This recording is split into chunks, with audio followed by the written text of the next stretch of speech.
Сега продължаваме, това не е отделен панел, но следващия час е кръстен знания за интелигентен град и давам думата на господин Louis Lapidaire, управляващ директор на United Academic от Нидерландия, член на борда на мрежата Knowledge for Development Think Tank в Брюксел. Заповядайте.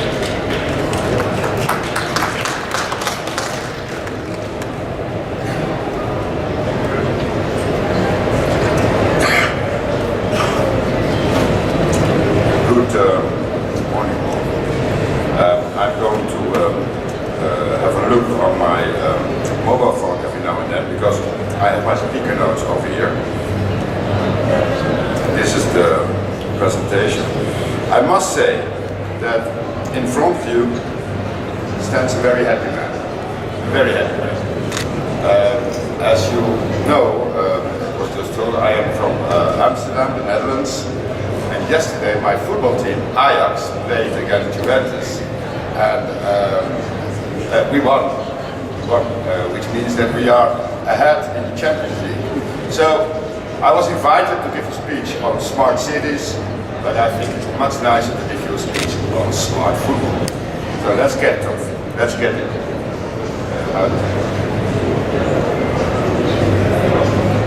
Yeah, this is me. As you can see, this is from one of the newspapers, and to make sure that you recognize me, I even put on the same cover, as you can see. So I'm a board member of Knowledge for Innovation. This is a Brussels think tank organization that helps and intervenes industry, policymakers, and small and medium enterprises to make progress on innovation and the utilization of knowledge. I'm very proud to be a member of that think tank, and I'm hoping that many representatives of the organizations over here in Bulgaria will come and join us over there because it's important.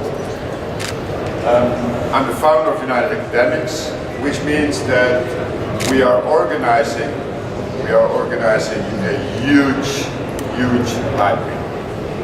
We currently have a couple of million papers in the library, some research papers, and by the end of the year we think we will host approximately 15 million research papers. They are available at no cost in open access for everybody. Make use of it. Use it when you are developing your smart objectives and so on. In Amsterdam, I'm also involved in the creation of the Amsterdam data exchange, as we call it, which basically is going to be some kind of a smart layer over the physical infrastructure. The physical infrastructure is responsible for transferring data, zeros and ones, from one point to the other point.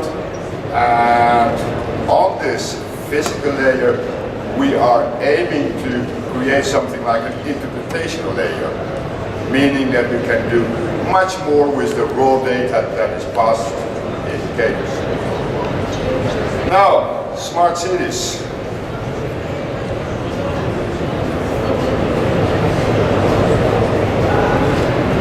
As you know, SMART is an acronym. It's an acronym, and it says so over here. It's an acronym for SMART goals. SMART should be specific, measurable, achievable, realistic, and time-bound. And that is exactly what happened yesterday. Ajax had a very specific objective: beat Juventus. It had to be measurable. We had to make one goal more than Juventus. It could be measured. It should be achievable. Very achievable. We did it. It should be realistic. So we said win with one goal. Not with 10 goals, that's not realistic. But with one goal, it's enough. One goal more and you win. And it was time bound. 2 times 45 minutes, done. Mission accomplished. Very smart. We can learn a lot from football. Trust me, we have to be smart. We also need very good coaches. And we have seen some of the coaches over here in Bulgaria.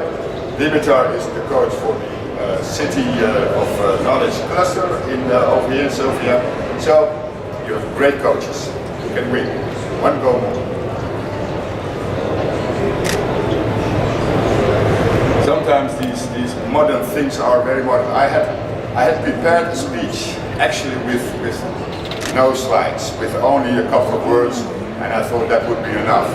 And I was training, exercising in the office, and one of my co-workers said, "You cannot go there. You cannot go there with only a couple of words on the display. You have to make it nice and colorful and put things in it." So I said, "Well, if you feel so, go ahead." So this is what he did.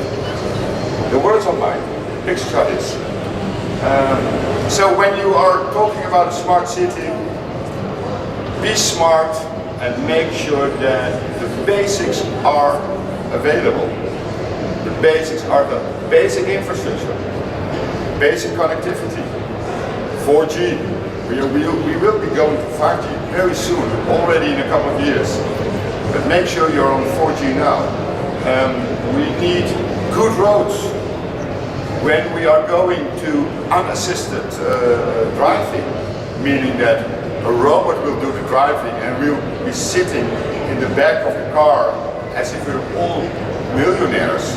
We only will say, "Driver, bring me to my mother," for instance. And then the driver would know. The robot would know. The car will bring us to my mother, not all together, please. But we will get there.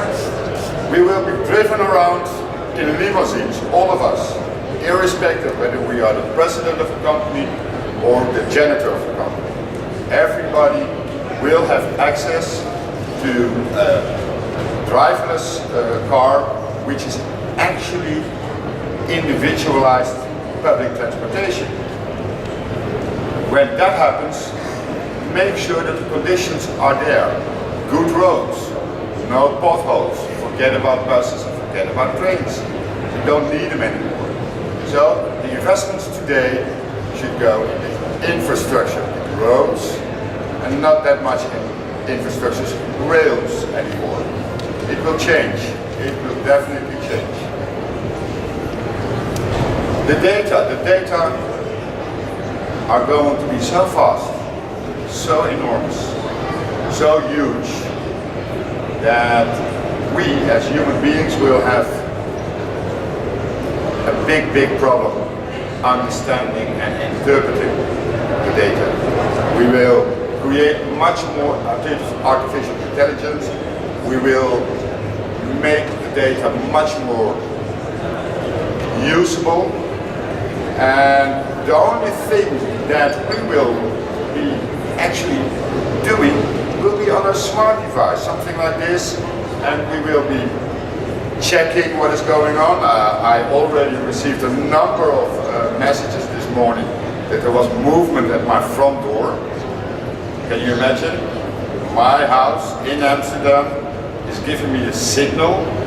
Over here in Sofia, there is movement at my front door. It was my wife walking the dog. Well, okay. But this is the future. This is the future.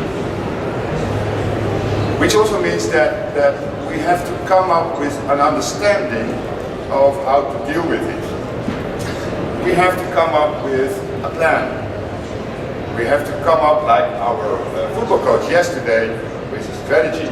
How are we going to deal with Ronaldo? Well, it's very simple. Make sure that he doesn't get the ball. So, the message is play on the ball. Play on the ball. Make sure you have the ball. The guy who has the ball wins.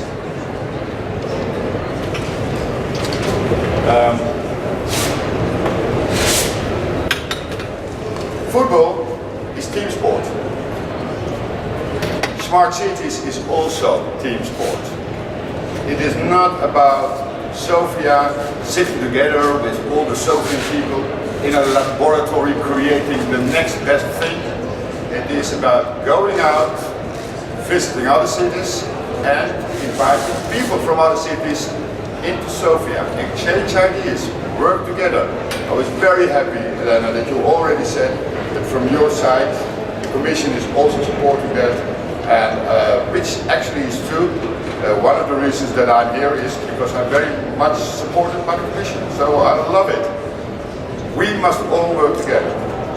Only with collaboration we will get to the next step.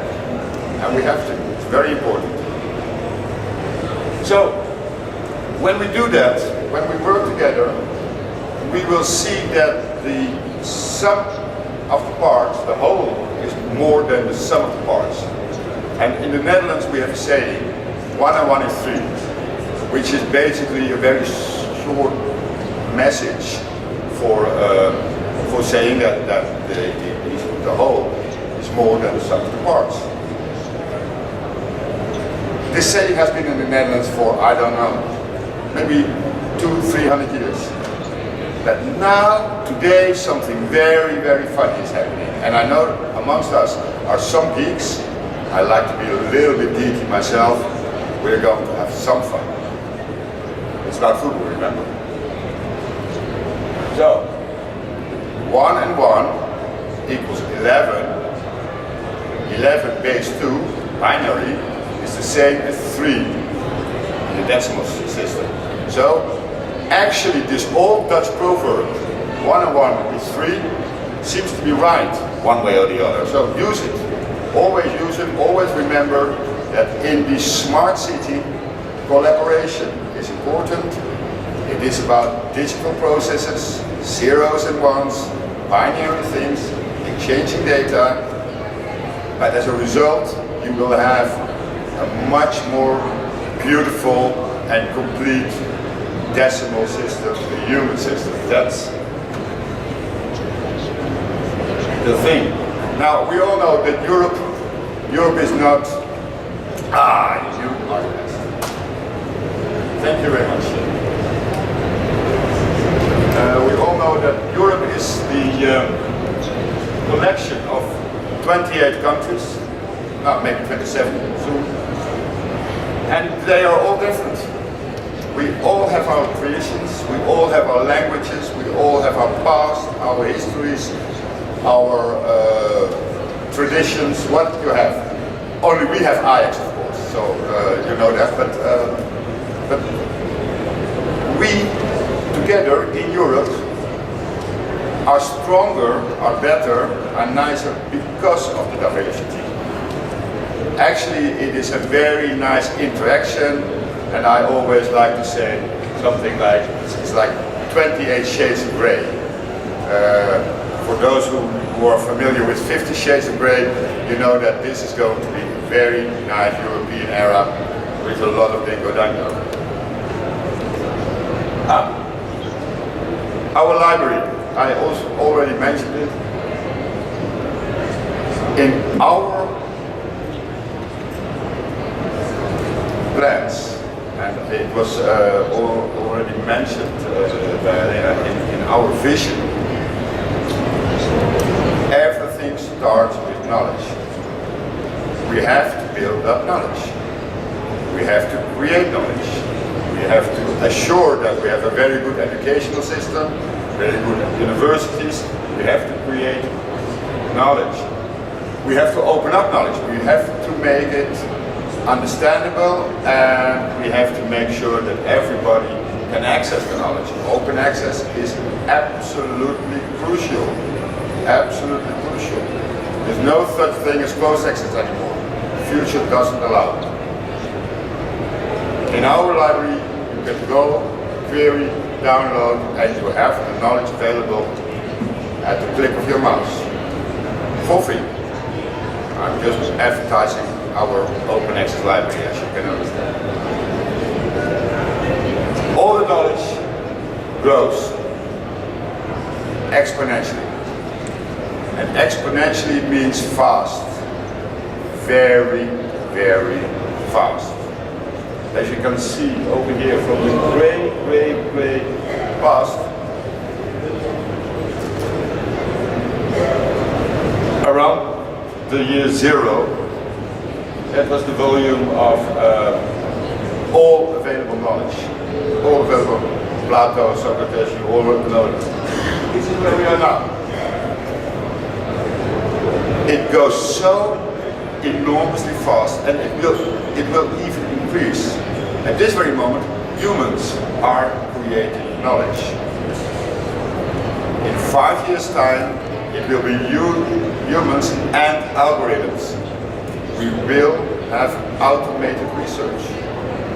We will provide computers with a lot of basic information, and the algorithm will work with that information and comes with insights that today we cannot even understand.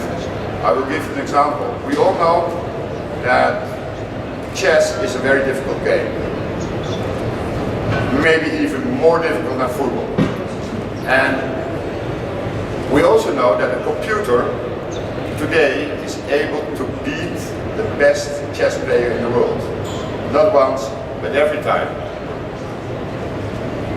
Do you also know that we created an algorithm that we only taught the basic rules of chess and nothing else? We told the artificial system, you create your own strategy, your own game plan, whatever.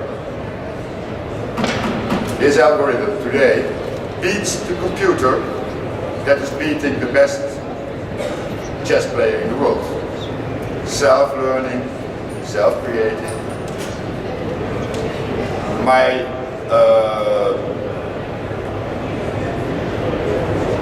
very good friend, Paul Allen, who was one of the co-founders of Microsoft, and unfortunately he passed away last year, was very well aware of this phenomenon.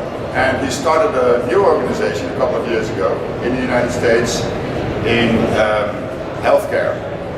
And basically what he was doing, he was training an algorithm to get acquainted with all the research data on healthcare, combining, recombining, and coming up in an automated fashion with new insights how to treat diseases, how to treat cancer and whatever. Well, unfortunately he passed away, but I'm sure that this organization and the successors in a couple of years' time will come with results that are going to amaze us. It is cooperation, because it's not Paul Allen that did it. It is years, tens, dozens of years of research by hundreds of thousands of researchers all over the world, all kind of laboratories, all kind of data sets being combined into one environment.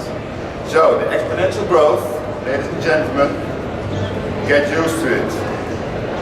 Get used to it. It also means that in the schools we have to think very careful. What are we going to teach the next generations? Are we going to teach them copy-paste kind of things as we were taught? Or are we going to teach them insightfulness? How to deal with data, how to interpret data, how to get abreast of the growth. And when we are going to decide to do that, all of a sudden we will flip. We will flip back thousands of years to the origin of humanity. At a time when we were out of complete ignorance, forced to trust our instincts, our guts. And in the future again, with some training, we have to trust our instincts, our guts. And another word for that is that from a deep felt conviction, you start interpreting reality around you. And you start reacting to the reality around you. And all of a sudden we're not talking about knowledge anymore. All of a sudden we start talking about wisdom. Wisdom is very, very different. Very different from knowledge. There is a relationship. But the first is about acquisition and the other is about interpretation.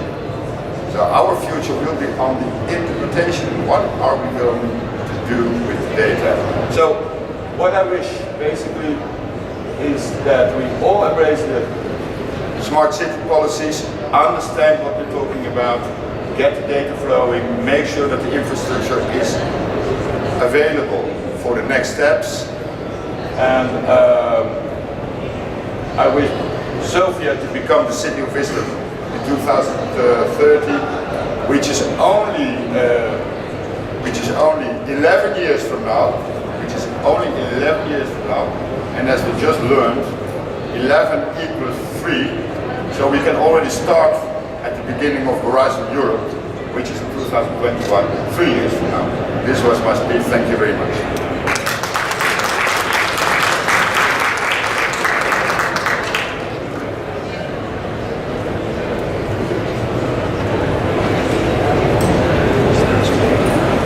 Страхотна презентация. Със сигурност разбрахме, че Аякс победи Роналдо и неговите хора.